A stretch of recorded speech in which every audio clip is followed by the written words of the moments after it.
तुम्हारे गेट चाहे खराब हो जाए, निकले पड़े। तो मैंने कहा बाबा दांत अच्छे कैसे? बोले कुल्ला करता हूं, कचरा दांतों का खतरा है। देखो ज्ञान दे रहा है 100 साल का बुढ़ा, एकदम टरड़। मैंने कहा बाबा खाता क्या है? बाजरे की रोटी। मैंने कहा सब्जी? वो सब्जी क्यों है? मैंने कहा किसके साथ खाते हो? दही के साथ खाते हैं, सुबह रात को दूध के साथ खाते हैं, और दोपहर को सब्जी बनानी हो तो बोले एलोवेरा और हल्दी की सब्जी खाते हैं, और ज्यादा हो तो कैर सांगरी। अभी तो कैर सांगरी पर राजस्थान में रिसर्च हुआ, कैर और सांगरी कोलेस्ट्रॉल के लिए जबरदस्त औषधि है, कभी हार्ट अटैक नहीं होगा जो कैर सांगरी की सब्जी खाएंगे। राजस्थान खाते, लेकिन कैर सांगरी के साथ वो फिर बाटी में ना 100 ग्राम खावे घी। ओ इतना घी मत खाना भाई। घी ना खाने वालों को, अभी बीएचओ में रिसर्च हुआ, घी ना खाने वालों को डिमेंशिया, पार्किंसंस, पैरालिसिस, अल्जाइमर की प्रॉब्लम होती है। इसलिए 1-2 चम्मच गाय का घी जरूर खाना, लेकिन कपालभाति करके खाना। कर अनुलोम विलोम। तो अर्थराइटिस वाले किसकी सब्जी खाना? एलोवेरा, हल्दी, एलोवेरा 200 ग्राम, मेथी अंकुरित 20 ग्राम, हल्दी 10 ग्राम, सेंधा नमक, अजवाइन, जीरा, पतंजलि हींग प्योर एकदम फर्स्ट क्लास है, 1 चुटकी डाल। अर्थराइटिस ठीक। बस बाजरे की रोटी खाओ, रागी की रोटी खाओ, कभी कभी थोड़ा मिक्स भी खाना है तो उसमें थोड़ा सा बेसन थोड़ा मिला दो, थोड़ा सा सोयाबीन को सेक करके फिर जो उसका आटा बनता है ना वो अच्छा रहता है, उसका छिलका उतार करके फिर। लेकिन सबसे अच्छा बाजरा और रागी है। आजकल पढ़े लिखे लोग ना, मैं गेहूं चावल नहीं खाती आजकल, क्या खाती है? मिलेट्स खाती हूँ, मिलेट्स। ये बड़े घरों की औरतें ऐसा बोलती हैं। हम बाबा जी लोग हम कहते हैं मोटे अनाज खाते हैं। मिला जुला खाओ, मिलजुल के रहो। चल अनुलोम विलोम करो, कुछ तो मेरी बातों में मजे ले रहे हैं, अभी बातें खा रहे हैं।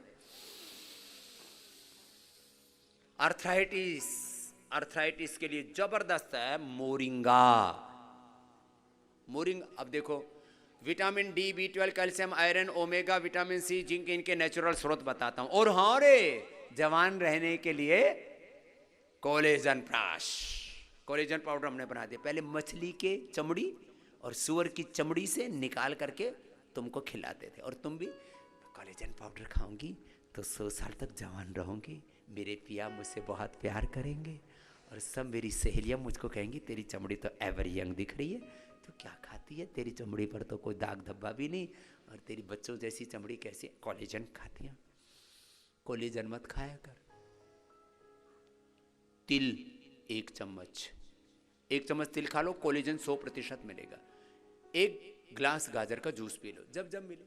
अब तो सर्दियों में बहुत अच्छी गाजर आती है, और इसमें भी जो काली गाजर आती है बड़ी जबरदस्त है। ये अंग्रेजों ने सिखाई हमें लाल गाजर खाना। मैंने बोला तो था, अभी आज पता करूंगा जो है काली गाजर, और मैंने कहा ये लाल गाजर, इनका दोनों का लाल और काली गाजर में आयरन तो 100% ज्यादा होता ही है, उसमें तो कोई बात ही नहीं। काली गाजर पहले हमारे यहाँ डांगरों को खिलाते थे, और उसी की सब्जी बनाती थी, इतनी मीठी लगती थी, और 2 चम्मच घी डाल के खाओ तो ऐसा लगता था रायता बना के खा लो, इतना मस्त हो जाते थे। और जो डांगरों को भी खिलाते थे ना, गाय उनको, भैंसों को, गायों को, ऊँटों को, और इनको पूरा दिन भर काम करो थकते ही नहीं थे। हाँ, पूरा खेत में बोते थे, इतनी लंबी लंबी होती थी काली गाजर, ऐसे इतनी से इतनी तक, ऐसे 2-2 फीट की तो आराम से होती थी काली गाजर। आजकल वो गाजर का बीज ही बहुत कम मिलता है। हाँ, आजकल ये जो पढ़े लिखे बेवकूफ़ लोगों ने उस अच्छी चीज़ को बिसार ही दिया, काली गाजर। हाँ, गाजर का जूस और तिल, ये कोलेजन, पूरे शरीर का भी कोलेजन, और ये स्किन वाला कोलेजन खास होता है। कोलेजन से ही प्रोटीन आदि, उसी से आपकी ये जो हड्डियां और अंदर के जो कार्टिलेज आदि है ना, वो मजबूत होते हैं। तो कोलेजन प्राइस खा लिया करो, 100% नेचुरल है वो सारा। तिल पर, गाजर के उस पर एक्सट्रैक्ट पर, और बेरीज के ऊपर, और अष्टवर्ग के ऊपर, इस पर आधारित है पूरा कोलेजन प्राश। जो बाजार में कोलेजन पाउडर खाते हैं उससे 2.5 गुना ज़्यादा उसकी एफिकेसी है, ज़्यादा उससे ज़्यादा रिजल्ट है, 2.5 गुना।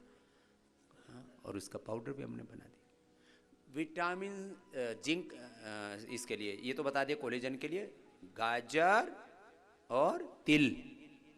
हाँ, और प्रोटीन के लिए तो सबसे अच्छा मैंने मोरिंगा बताया, बाकी तो ये सब दालें और सोया और ये सब आपको देते ही है। विटामिन सी के लिए सबसे अच्छा स्रोत मैंने बताया निर्दोष गुलाब की पंख जो है रोजी हिप्स।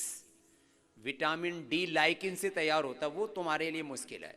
उसके लिए क्या होता है, पेड़ पौधों पर ना एक ऐसी घास उगाता है जंगलों में ना, और उसके ऊपर सूर्य की धूप बहुत लगती है, उसको एक्सट्रैक्ट करके बहुत नाजुक उसकी प्रक्रिया है, संवेदनशील, उससे हम एक्सट्रैक्ट करके विटामिन डी आपको देते हैं। विटामिन B12 देते हम आपको कोर्न से, अनुलोम विलोम कर लो, मकई से। कोर्न हल बोलते हैं, उसकी एक लेयर होती है मकई की, उसके अंदर से निकलता है विटामिन B12 शाकाहारियों के। और ये इसमें भी होता है, ये जो गुजराती लोग ना आम की गुठली का मुखवास बना के खाते हैं, उसको थोड़ा सेक करके और उसको खाते हैं, उससे भी B12 मिलता है आपको। उससे भी और भी कई B12 भी मिलता है उससे, ओमेगा भी मिलता है उससे, और कई विटामिन डी भी मिलता है थोड़ी मात्रा में उससे, बड़ा अच्छा होता है। थोड़ा सेकना, ज़्यादा नहीं सेकना, बड़ा अच्छा होता है उसका। ये गुजराती लोग मुखवास में खाते हैं ना, मैं उनको पहले बोलता था क्या तुम खाने के बाद मुंह झूठा और कर ले तो मुखवास कहाँ हुआ, बोले जी अच्छा होता है। अब उनको ये नहीं पता अच्छा क्या होता है, तो वो किसका खाते थे, उसमें वो फ्लैक्सीड भी खाते हैं, तिल भी खाते हैं, और ये आम की गुठली की भी खाते हैं, उसको छोटे छोटे टुकड़े करके उसको मुखवास में खाते हैं। बी कॉम्प्लेक्स ये भी बहुत ज़रूरी है, इसके लिए सरगवा की सब्जी खाते हैं पूरे महाराष्ट्र में, गुजरात में, साउथ में। उत्तर भारत वालों को उसका वो नहीं, सरगवा, सहजना, मोरिंगा, आजकल तो मोरिंगा के ऊपर इतने मैजिक ट्री बोलते हैं इसको, मोरिंगा।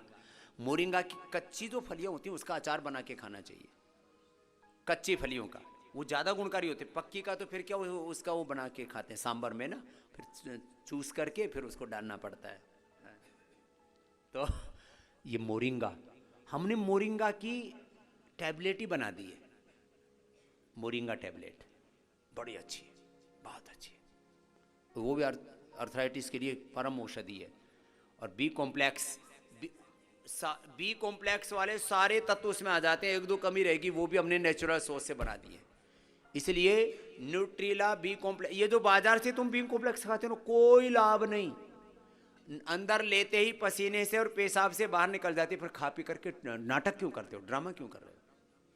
जो भी सिंथेटिक तुम बी कॉम्प्लेक्स खाते हो किसी के शरीर में लगता नहीं है, यूरिन से, पसीने से, टॉयलेट से बाहर निकल जाता है, फिर खाते क्यों। चेक करवाओगे तो थोड़ा बहुत ब्लड में जरूर आ जाए, शरीर में नहीं लगता बिल्कुल भी, क्या फायदा, सिंथेटिक खाते रहते हो। विटामिन बी कॉम्प्लेक्स 40 साल 30-40 साल की उम्र के बाद तो खाना चाहिए। आजकल विटामिन की गोलियां लोग मुट्ठी भर भर के खाते हैं, विदेशों में तो विटामिन की फार्मेसियां अलग से खुली हुई हैं, उनमें यही बिकते हैं खाली विटामिन।